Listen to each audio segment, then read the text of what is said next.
All right, good afternoon, and welcome to this week's Monroe County COVID-19 briefing. I'm joined by our Public Health Commissioner, Dr. Michael Mendoza, and you will hear from him shortly. A lot has happened in the last week here in Monroe County. As we all know, on Monday, the governor placed a number of towns in the yellow precautionary zone based on our testing results and our rising 7-day average positivity rate.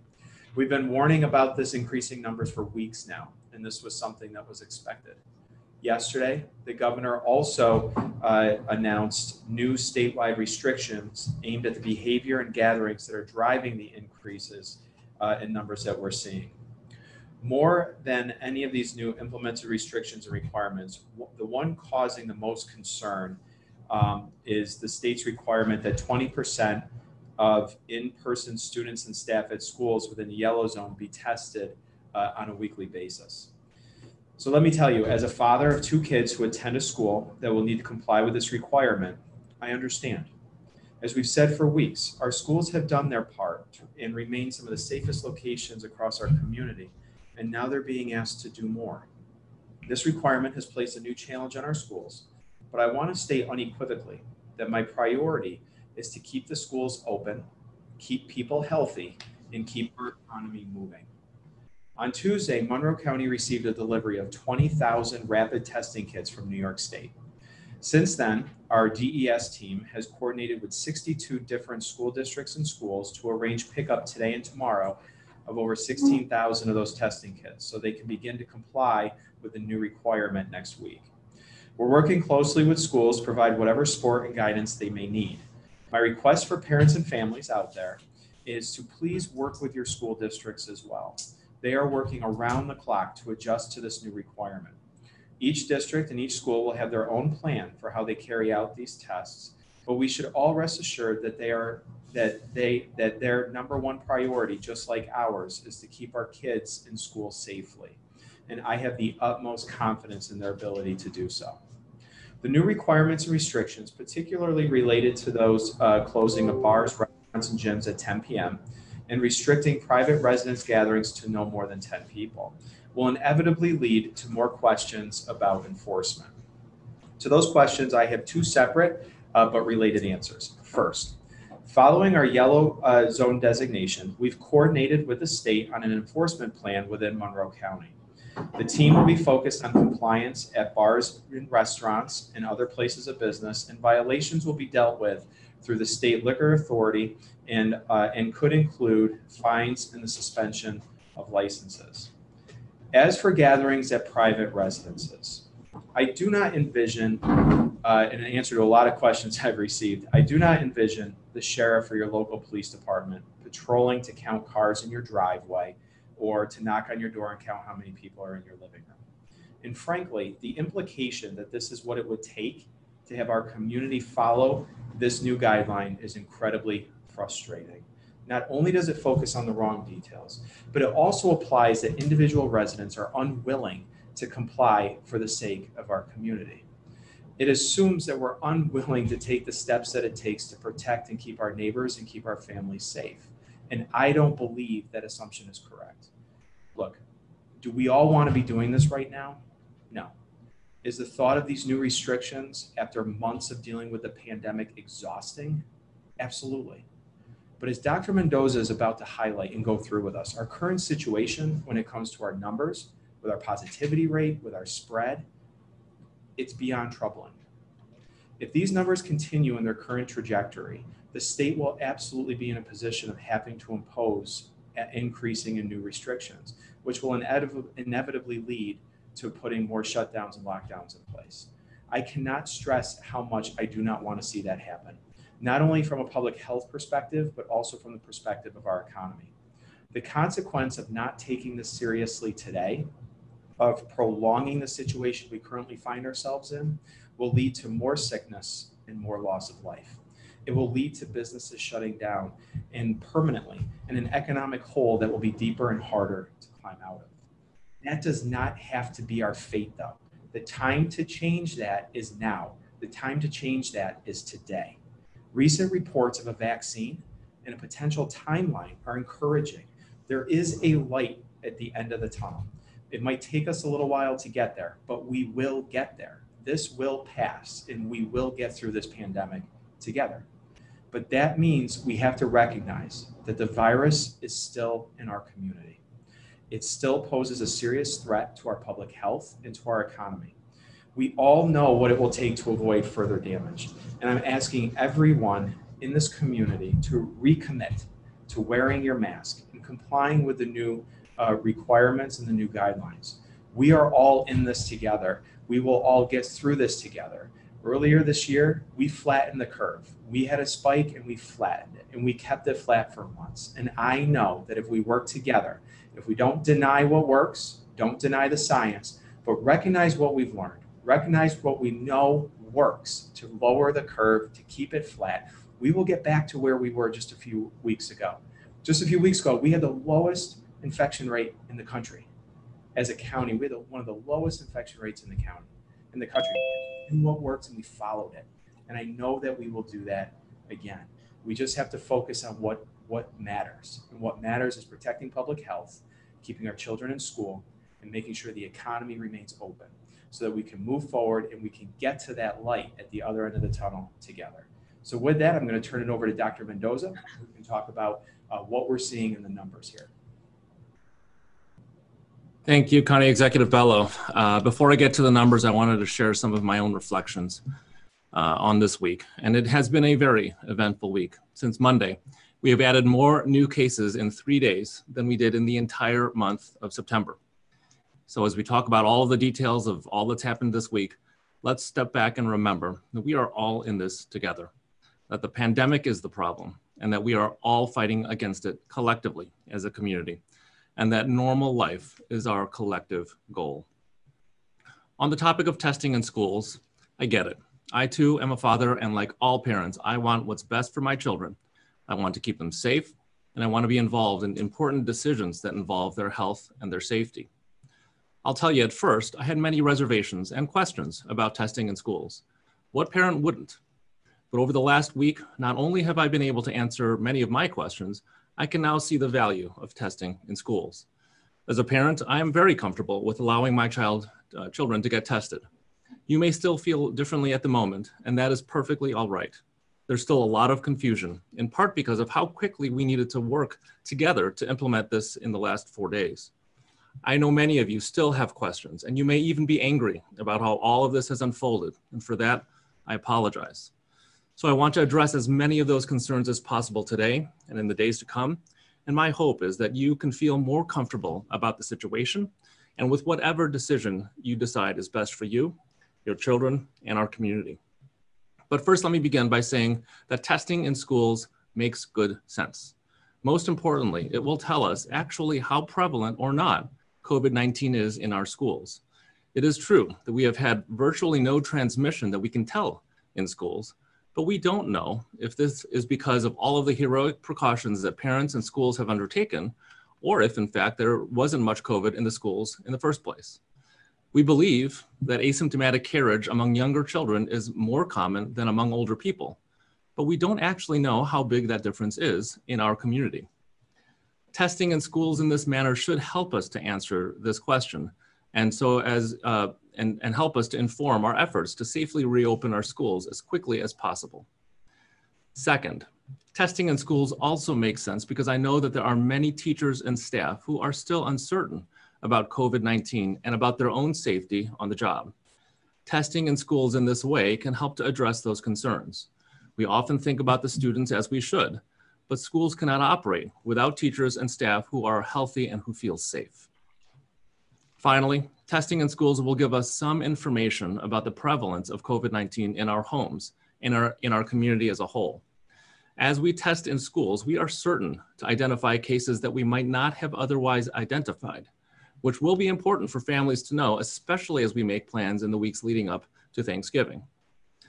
Testing in schools, however, is not enough. In fact, testing only in schools would be a mistake. If we are correct in our understanding that the prevalence of COVID is relatively low in schools, testing solely in schools should actually decrease our community positivity rate. But it won't change the realities that brought us to where we are today. That as adults, we are not wearing our masks enough. We are not socially distancing enough, and we are not being as mindful as we could be about our gatherings. Our test positivity rate today is about 4%, in contrast to early September when it was barely 1%. Although we have modestly increased our testing among children since then, our positivity rate has only continued to rise, which underscores that we need to do a better job as younger and older adults. In short, we cannot allow ourselves to think that this problem is going to go away until positivity rates decline across all demographics. A false sense of security is the last thing we need heading into the Thanksgiving holiday, where the consequences of complacency are especially real. I also want to assure you that I believe parents have the right to consent or not to testing. I believe that testing should not impact your child's status as a hybrid or in-person student, and your school leaders have been working especially diligently this week, and I hope you will all join me in thanking them. All in all, I believe testing is safe and informative, and it's my hope that parents will want to have their children tested, as I do, for the reasons that I have just shared. And let's close by reminding ourselves again why we are working so hard to resolve these questions and all of our differences. We all want to go back to normal. We've done it before, and I know we can do it again. But for now, we need to do better. And I know it's hard, but it's also important because we cannot safely entertain normal if our numbers continue to tell us otherwise. And with that, I want to take a few moments and summarize exactly where we are in those numbers.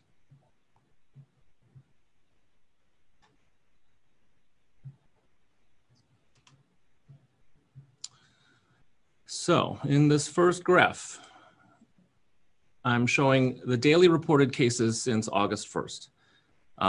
Obviously, this is not a surprise to anybody here. The numbers have dramatically increased in the short span of less than a month. Many of you are wondering, well, why are cases so important? Well, obviously, this is the number of people in our community who have been diagnosed with COVID-19. We know that this is an early indicator of things to come. And so to those who say most people will recover, that is true. We also know that many people do not recover right away. Many people continue to have symptoms for weeks and months ahead. And obviously the most important concern is that as more people, particularly in the younger demographics, become infected, there's a greater likelihood of spreading that infection to other more vulnerable adults and loved ones, especially as we look ahead to Thanksgiving. Next slide. And so the next slide shows the positivity rate. And so for all of those who say, well, we're testing more, shouldn't we see more cases? And that is true. But the most important point to remember here is that positivity rate. So that red line represents the positivity rate going back to September. The blue bars there are the number of tests that we conduct per day in this county. And then the red bars there, you can barely see them until the very end, unfortunately, are the number of positive cases. And so when you take the total number of cases divided by the total number of tests, you get the positivity rate, which, as you can see now, has gone up quite substantially in the last 2 weeks and is now approaching over 3.5%, where it was, again, less than 1% for the better part of the summertime. Next slide. And then the final slide looks at the next more concerning indicator, which is hospitalizations. In blue is hospitalizations dating back to early September. In red or orange there is the total number of individuals that are hospitalized in the ICU. Now this includes all people from our region who are hospitalized in Monroe County hospitals. So this isn't just Monroe County residents, but it's important to look at the hospitals as a regional asset, because at the end of the day, we are in this together as a region. People who live in Ontario County or in Genesee or Orleans County, they're coming to Monroe County. And so we care about all of them, not only for their health, but because we want to preserve the capacity in our hospital systems. And as you can see, again, until very recently, hospitalizations and ICU numbers remain relatively constant. But right now we're up to 146, which is in contrast to 26 only 2 months ago. And so thankfully, we're not seeing increases in ICU hospitalizations. That will go up. If it is going to go up, it will go up when we see more individuals who are being hospitalized in their 70s and 80s and older. And our job as a community is to work together to prevent that. So I show these numbers to provide information, because at the end of the day, I want you all to have accurate information so that we can make thoughtful decisions in the days and weeks and months to come. So with that, I will turn it back over to Julie and we'll take some questions. Yep. Okay, we're going to start with Noelle Evans from WXXI. Hiya. So I'd like to understand a bit better what's changed now since we were able to flatten the curve before. Is it just because of, for instance, Halloween parties, or, what is it that's causing the drive now? Well, what's driving the increase in numbers is essentially these gatherings that we're seeing, small gatherings of people who are unrelated from, not from the same household, who are gathering without wearing their masks. And it's a change in behavior from earlier this year, because I think what happened was back in the spring, when we initially had our first shutdowns and lockdowns, people followed the restrictions. They stayed within their own family units. They wore their masks in public. And then when the weather got nicer, we moved outdoors. We started seeing friends more. We were able to spread out, keep a distance from each other. And so our behavior changed. Now that it's getting cold out, again, we're starting to see, getting used to being with friends and family over the summer, now moving indoors. So it's not unusual. I could have Dr. Mendoza will talk about the contact tracers, but it's not unusual now for a contact tracer to call somebody who is sick, understand where they've been over the last several days, and they were with 10 people watching a football game at someone's house with no masks on, or they were at a party at this house at this night with no mask on. We were at Halloween parties. There was a lot of gatherings like that without wearing masks. And it's that relaxation, I think, of behavior that causes the virus to spread very quickly amongst groups of people, who then bring it home and spread it to their friends and family as well, or their family that they live with. Yes, that's exactly right. As the colder weeks have come upon us, we're going indoors, and we know that this virus is more easily transmitted in dry, colder air. And you see more cold and dry air as we go indoors.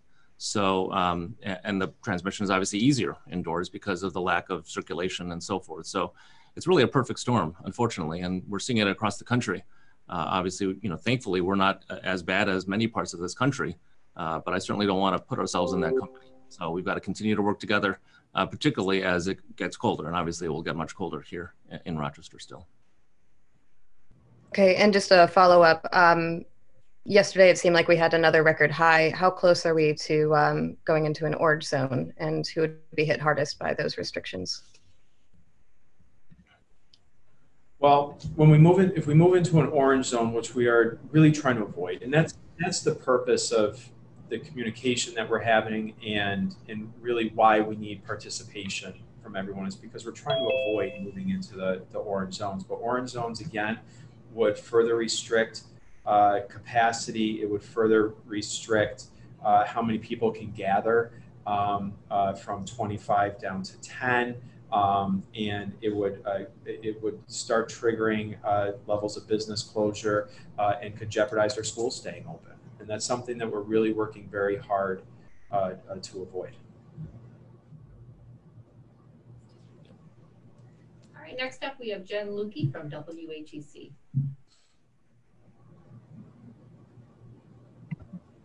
Hello, Dr. Mendoza, I'm wondering about testing in schools. I've spoken to a lot of superintendents over the last couple of days.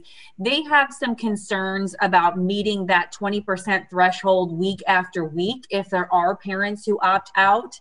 Are you hearing those concerns, and how do you work with these schools to reach that threshold if parents just are not interested in allowing their children to be tested?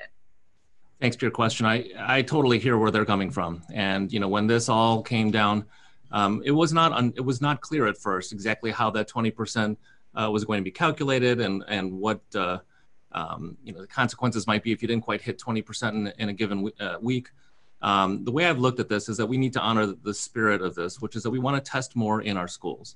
My hope is that as people see this test, and we're going to be sharing some materials shortly about what this test looks like, that most people will find that it is very non-invasive, that it's something that parents may want, in fact, and as I do, I want my children to be tested so that we know about their status as we head into the holidays. So I think we're going to cross this bridge as we go. But I've made it very clear to the superintendents, I have no intention personally of trying to hold the 20% as some sort of a bar that they absolutely must reach. I think, they will reach 20%. They will aim for 20% with every week. But I think we've got to look at this from the spirit of what are we trying to do here? We've got to be interpreting this with some degree of flexibility, because at the end of the day, our goal is to keep our schools open. And that's my goal. And I don't want testing in the schools to be the reason that we close. If unfortunately, we have to take additional steps, it will be through no fault of the schools at all. And County Executive Bello, you talked a little bit about this, but we were having some trouble with your picture. So I wanted to just ask you about enforcement one more time. I know you said you're not going to be knocking on doors and looking into people's homes and counting people. But if there is a situation that Dr. Mendoza's team contact traces back to a large gathering in someone's home, is it now the point that person could face any sort of penalty for having that gathering? And those will have to be investigated on a case-by-case basis. There will be investigations. There's a new enforcement strategy that is coordinated between our Department of Health and the New York State Police and the New York State Liquor Authority. So those questions or issues too that the public sees can always go to our hotline at 753-5555 or to our email address, which is covid19@monroecounty.gov. And so that will be handled through investigations. But, let me get to the point though. What I did say earlier is that I know when the restriction is announced that it's 10 people in a private residence, the immediate reaction always, well, how are you going to enforce that? The problem with that is that implies that our only motivation here and the only way people in our community are motivated is through legal consequences, okay? The motivation here to comply with 10 people at a private residence is public health. The motivation is to keep people safe. The motivation is to keep people alive. The consequence of not following these guidelines is far greater than a legal consequence. The consequence here, we're talking about life and death. And we're also talking about moving our community, keeping us in the right direction and flattening the curve. We're yellow, so the lights are flashing right now. These are the warning signs, right? We're in a warning zone. We want to keep ourselves, we're at yellow. We don't want to go any worse. We want to start heading down, and we want to head that curve down. The consequence is also economic. We want to keep the economy going. There's far too many people have lost their jobs. Too many businesses have closed. So the consequence, we have to think beyond the consequence of a legal consequence to having more than 10 people in your home. The consequence is health. It's economic. It's keeping people alive, and it's keeping us moving forward and flattening the curve. And I think that it's unfair to say that we won't get that participation here, because we had it before. All year. I know we've been at this for 8 months, but we had really good participation from our community, and I have all the faith and the confidence in the world that we'll do it again. Patty Singer from Minority Reporter, you're next. Hi, thank you. So again, the governor every day pretty much talks about he wants local governments to do enforcement, which is why we keep asking you every time about enforcement. If you're not going to knock on doors, what about in public settings? I mean, there are state troopers on the highway and everybody slows down. So there is something to a legal consequence to that. How is that going to translate to something in public for the enforcement here? Well, Patty, there is an enforcement. I didn't say there wasn't any. There is enforcement. There are executive orders in place. There's an enforcement mechanism. There's investigations through the Department of Health. And then there's the collaboration with the state police and the liquor authority and all the enforcement entities. What I'm saying is that it's not just about the legal consequence, though. It's about community participation. And we had it. We're going to get it back. So there is enforcement. We just haven't had that, though, a lot in Monroe County over the last several months. We haven't had a lot of what other counties have seen, where there's been just blatant violations of the masking policies and things like that. We took an education first approach that worked. What we're seeing now is something that's a little bit different. What we're seeing now is what we described earlier, was outdoor gatherings, people being able to very safely be apart, moving indoors. And I think that's the challenge that we have as a community we have to think about, is how do we take the lessons that we learned earlier this year and apply them to the new behaviors now, what we want to continue to do now. And at the end of the day, it's very difficult to police what's going on in someone's home like that, right? So instead, what we have to do is educate people, what's the consequence of that? The consequence of having 15, 20, 25 people all crammed into your living room without a mask on, the consequence of that is it jeopardizes schools.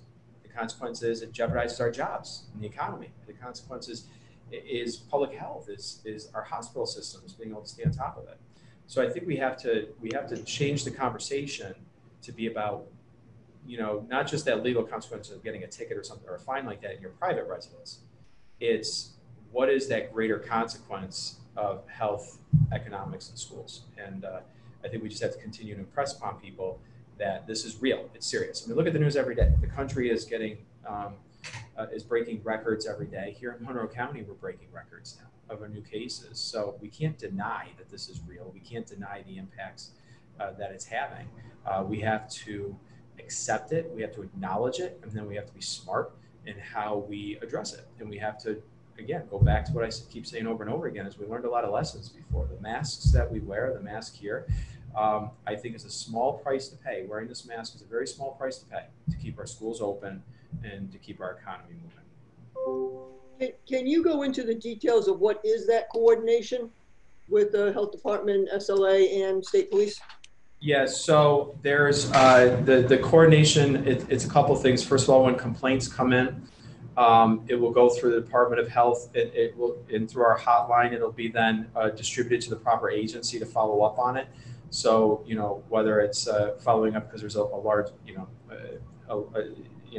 no mask wearing at a certain business, whether it's a grocery store or something like that, or whether it's a restaurant that's violated the orders, whether someone's staying open later than they're supposed to stay open, things like that. So it's a coordination now, so that whenever there's an issue raised, we have the proper places to send that complaint, so the proper follow-up can be made. Thank you. You're welcome. Kayla Green from WROC. Good afternoon. So my first question, with all this increase in cases, there must be a lot more contact tracing, obviously. So how are you keeping up with that? And are you confident that you'll be able to continue keeping up with it? Have employees been moved to handling that as well? Well, in the health department, we have, again, adopted our all hands on deck approach to COVID. This is somewhat different, thankfully, than the first wave.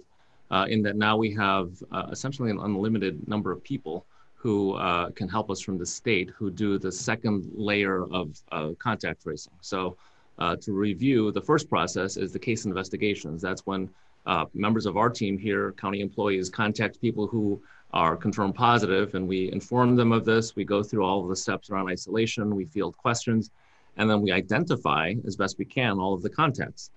But then we hand that list of contacts off to a contact tracing team, who then contacts all of those contacts and informs them of the next steps, answers questions about testing, and so forth.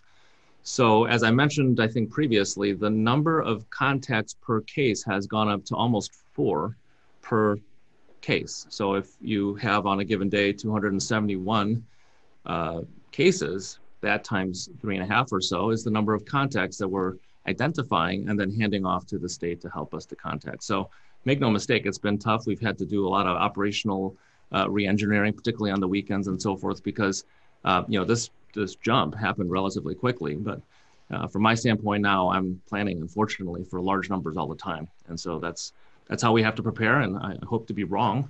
But I think in the interest of public health, we've got to plan for the worst. All right, and then my second question, so the new gathering rule that says it's a 10-person limit for private gatherings, but businesses like restaurants, bars can still have over 10 people. So I was just wondering if you could explain why that is, maybe the logic behind that.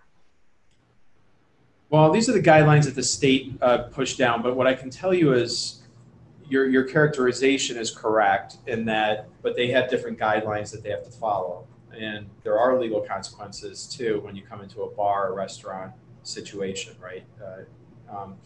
One of the guidelines reduces the number of people who could sit at a table to 4 in a restaurant. So if you think about a gathering, in someone's house at being at 10, or you think about a gathering Outside of that, being at 25, at a restaurant, it's really down to 4 at a table. So there are different restrictions for the different scenarios. And I think that's really just in response to how the virus spreads and what's reasonable in order to keep businesses open, in order to keep the economy moving, but just putting in what reasonable restrictions to try to limit the spread. All right, Andrew Banis from 13 Web, you're up. Hey guys, thanks for doing this. Wanted to ask about one thing, Dr. Mendoza, you brought up, I think it was 2 weeks ago, was to help with contact tracing at bars and restaurants, having them keep track of who's coming in, have people sign in when they come in or give contact numbers so that it's easier to contact trace. Have we seen businesses starting to do that? I know in some areas they're making that a requirement. You have to do it. Is that something that you strongly encouraged it, but are we prepared to say this has to be a requirement in order to keep your business open? I'm not sure that I can require it. There may be legal avenues for us to do that, but with everything else, my hope is that people understand the reason for this. It's not because I actually care who's in a restaurant on any given day. If everybody's doing the right thing, we shouldn't need to know. But it's when things go south, when people stop using their precautions or start taking unnecessary risks, that it's helpful. And the way I pose it to restaurants is if you can tell me as best as you can who was in your restaurant at what time and where they were seated and who they were in contact with, it's very unlikely that we'll need to issue a media advisory asking the entire community, if you were at a certain place at a certain time. So I kind of view this as, an incentive for the businesses. And I'll say that it's worked. We've had a number of businesses who've done this, and it's worked out fine, and that we've not needed to issue any big advisories, and we don't want to have to do that. We don't want to call attention to people if we don't need to. So, in our experience, it's worked out relatively well, and you've seen the outcomes of those few times when we haven't had the ability to contact those people, and we've issued the advisories. But our job here isn't to shine lights on people who are, we want to help protect public health, and businesses have been great partners in that.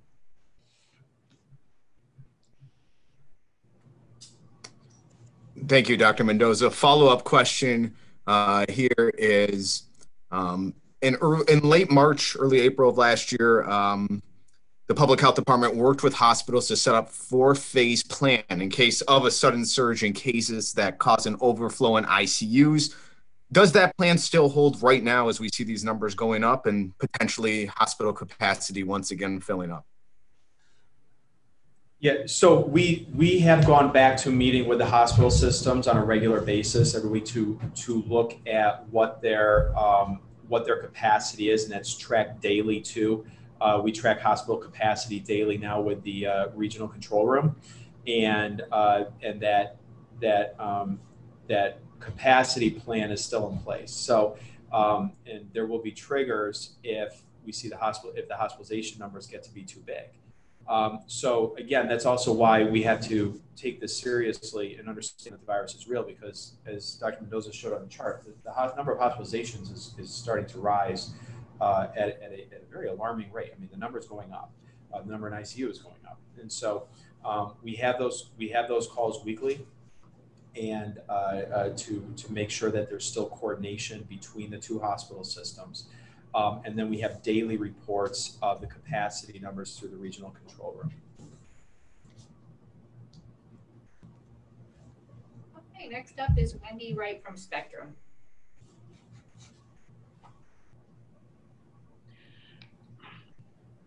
Yeah, hi there. I just wanted to talk to you about some of the people I've been talking with who are highly opposed to the testing in the schools. They spoke to or had their emails read at the county legislature meeting. They said some comments. Examples are, our children should not be treated like lab rats. Find other specimens for your data. They're not convenient samples, that mandatory COVID testing of healthy children for the sake of numbers is unethical and traumatizing to our children, and really talk to some parents who say this is they're already dealing with so much anxiety, trying to manage this hybrid type thing and wearing masks and doing all these things that we're asking so much of our children right now. And why are we asking them to do more? Is there a different group of people we can be doing this sampling of to improve, to check on your data? So first, let me begin by saying this is not research. You know, we're not trying to publish a paper. We're not trying to, you know, discover new technology. We're trying to improve public health. And you can't improve what you can't measure. And getting data is the way we can answer some of the questions that I underscored earlier. And, you know, I think all parents want the same thing. As I began at the top of the hour, I think all parents just want their kids to be safe. As a parent myself, I don't want anybody doing anything to my children that I don't agree with. And, you know, I understand that people may disagree, and I respect that. I really do. And I think people have the right to opt out. And I said, I don't think that your decision to opt in or out should impact your child's status as in-person or remote or hybrid. But that being said, my hope is that we will want to do this because it's how we work together as a community to understand and fight the common enemy that we have, which is the COVID-19 pandemic. I'm hoping that we can ask of one another to do more. It is true. And I wouldn't ask of anybody to do more if I didn't think it was better in the end. We have plenty to do. We have enough to worry about. And I wouldn't add anything frivolously. So yes, I understand this is hard. Yes, I understand it's change. And yes, I can appreciate that change can feel uncertain, and I can appreciate that many emotions can come from it. But at the same time, we are in a very unprecedented situation, and we are not trying to experiment on anybody. You know, we are trying to understand, and it's that understanding based in fact and data that will eventually pull us through all of this. And so that is my hope that we can work together as a community toward. And I think following up, there is an argument from many people about this whole civil liberties being encroached on, and that having the government tell people what they can and can't do in their own homes is just going too far. It's just reaching a whole other level. And, you know, there are families who get together that are more than 10 people. I mean, it's the grandma and grandpa having all their children and grandchildren together for Thanksgiving dinner or a holiday dinner is something that maybe they should be able to be trusted as adults to be able to make their own safe choices. And so having the government tell them what to do, there are many people in the community who are highly opposed to that. And I mean, it's on social media. There are a lot of people who aren't happy about the fact that you all are saying, yeah, you can't have people over. And it's not just a party, but it's your Thanksgiving dinner with your grandchildren, that type of thing. It's a different level, I feel like, this time around, what's gone on, this next level with the holidays. It's not just going back to what we did before, but we're heading into the holidays, and some people have not seen their family in a year through all this, or going on a year because of COVID. So, I mean, there's an impact to that with anxiety and with how this affects people emotionally, and the mental and emotional toll this is taking. And maybe being with family is something that is a good thing. Right. Well, Wendy, first of all, of course it takes a mental toll. And, you know, I'll say this, I agree with everything Dr. Mendoza just said. This is about keeping people safe.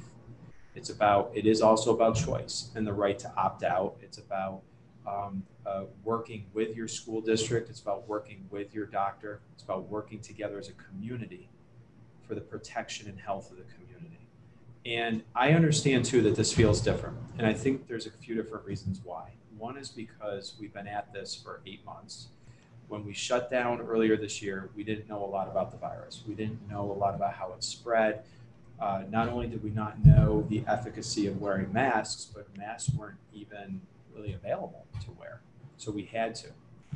Then you get to the summer months, And because of the nice weather, because we knew to wear masks enough, we knew to keep a distance, we got to see our family again, and we got to see our friends, and we started being a little bit more together and getting back to that new sense of normalcy.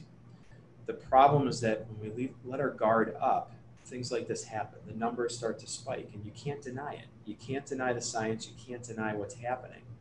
And I understand the way people feel. I haven't seen my grandmother in quite some time, too. She's 95 years old now, and I want to keep her safe and protected. But in order to get through this, like I said earlier, there is a light at the end of the tunnel, and we will get through this. We have to understand our roles and our rights and our responsibilities. I said this earlier when it came to enforcement. The police are not going to be driving down the street looking at, okay, you have 4 cars in your driveway, you have 3 cars in your driveway, I'm going to knock on your door and count how many people are in your living room. That's not this.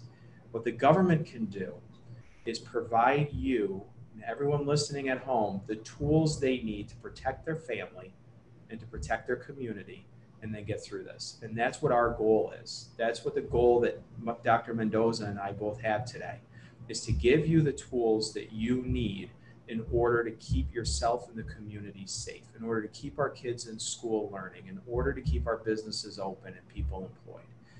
And the recommendation that comes down is to limit as much as we can the number of people who are unrelated, who don't live together, to keep those numbers as low as possible, people without wearing the mask.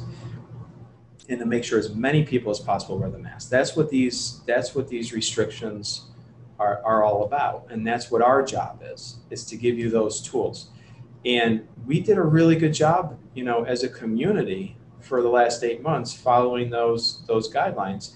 And I think we're going to do a good job again. I think we're going to flatten the curve because the consequences are too high if not. And so everyone's going to make a decision for themselves. I know Thanksgiving's coming up, Christmas is coming up. There's a lot of holidays here.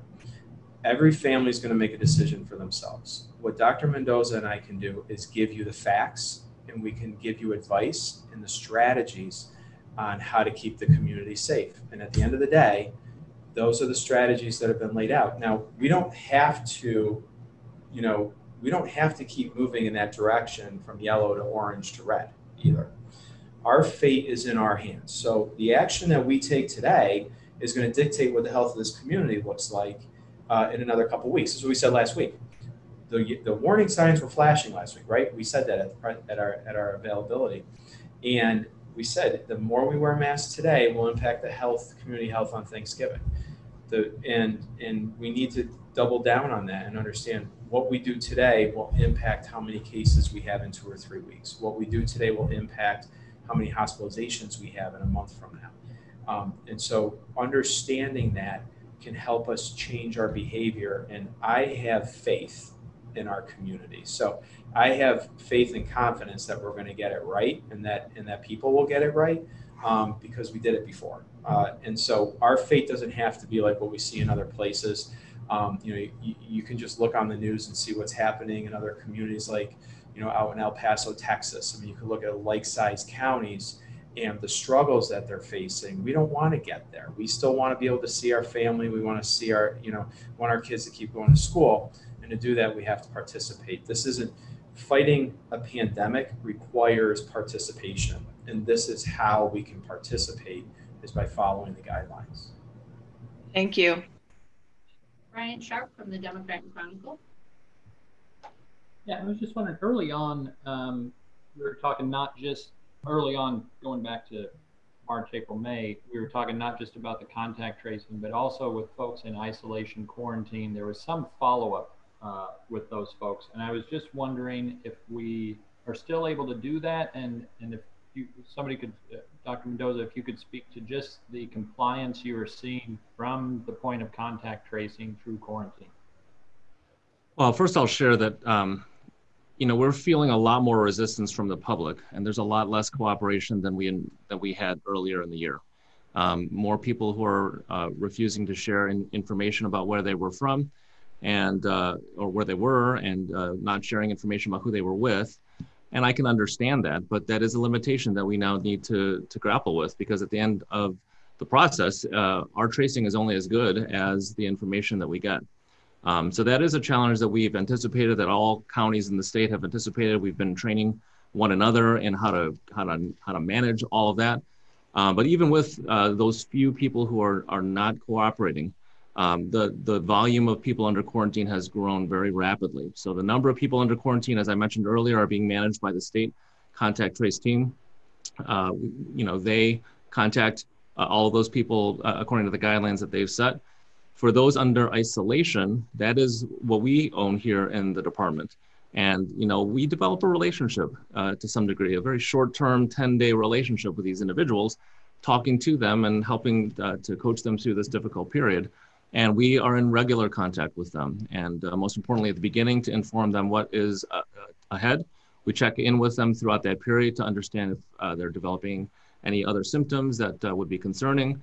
And then again, education about remaining under isolation, trying to protect your circle to prevent other people from contracting the infection. And at the end of the 10-day period, they're free to move out of isolation. So it has absolutely been challenging. Our team has been working through the weekends, 18-hour days again, a lot of overtime, a lot of extra time here at the office, but it's important, and that's what we do. Just one follow-up.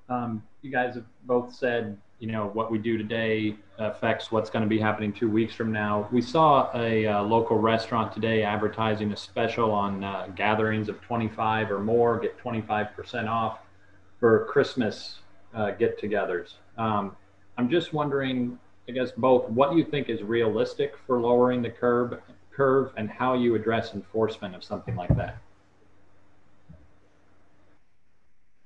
Brian, I apologize. I missed the first part of that question. What was the advertisement? Or what was There's a local restaurant. I don't want to name them, but they're advertising you can book now for gatherings of 25 or more and get 25% off for your holiday or your Christmas gathering. And realizing Christmas is still some weeks away, but I'm wondering both what the realistic expectation is to try and lower that curve, and at what point or what kind of enforcement you would take in that regard, being that it be sort of ahead of any event. All right. Well, gatherings above 25 are not permitted right now, so there would be a consequence for that, and that would be investigated. So, look, we need compliance from our bars and restaurants. I think that by and large they have been complying, but that is something that's going to come with a consequence if they willfully violate what the restrictions are. I do think reducing the gathering from 50 to 25 is reasonable.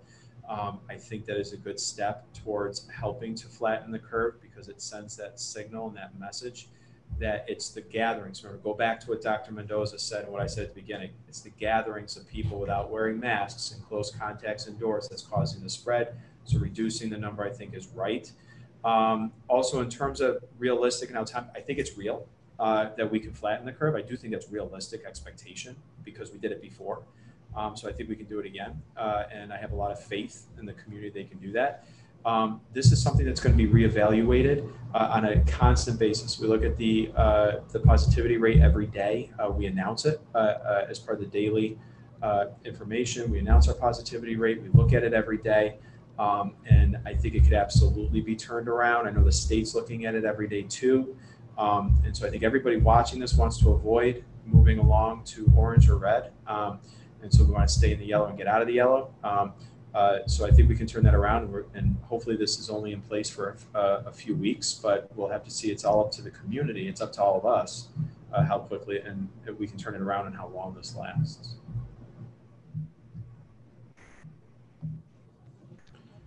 All right, our final question comes from Daniel Kushner with City Newspaper.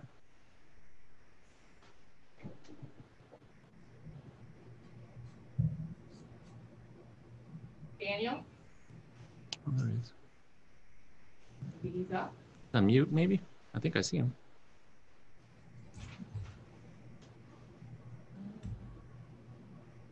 Daniel, are you there? I think you're on mute if you are.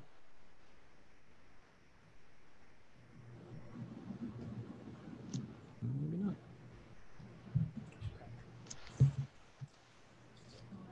Okay.